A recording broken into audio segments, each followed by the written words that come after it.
notte che era quella.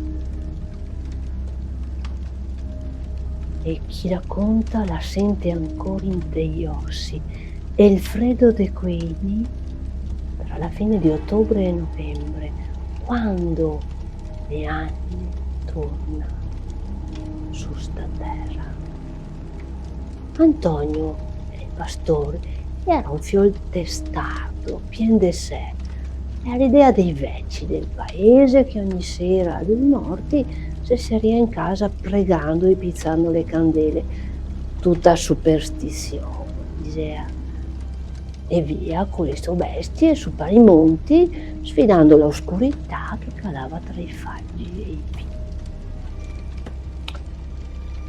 Ma quella sera qualcosa cambiò. Una nebbia grassa, puzzolente, viva, calò sui monti. Le piegore del tacabelar e il vento, no, non era vento quello, era voci, era lamenti, era loro, le anime dei morti. Antonio sentì un brivido, è il primo in tutta la sua vita. Corse a infilarsi in una grotta mezza sfondata lassù, in alto tra i sassi e l'erba fradicia. La notte par che tegnesse il fiato. Fu l'ora che la vide. Una fila, una processione, ombre che veniva sullente dal fondo della valle, coi visi consunti, gli occhi spenti. Era i strevi, i defunti, che tornava a casa. Alcuni portava fiacole tremanti, segno che ancora qualchedun tra i vivi li ricordava, ma in fondo alla coda, vedeva loro le anime nere, senza fiamma, senza nome, senza memoria.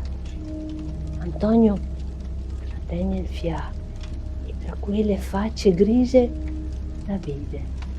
Sua nonna, con la fiacola stuada in mano, lo guardava, oh, se lo guardava, con quegli occhi vodi che pareva a dir: te me gades menteca, non te prego più farmi. Il corde mancò un colpo, la processione passò davanti di lui come a un fiume di ombre, finché una di quelle anime inciampò. Era la strega del bosco, ma quando la si rialzò, la sua fiacola rodolò via. Antonio, senza pensare, la raccattò.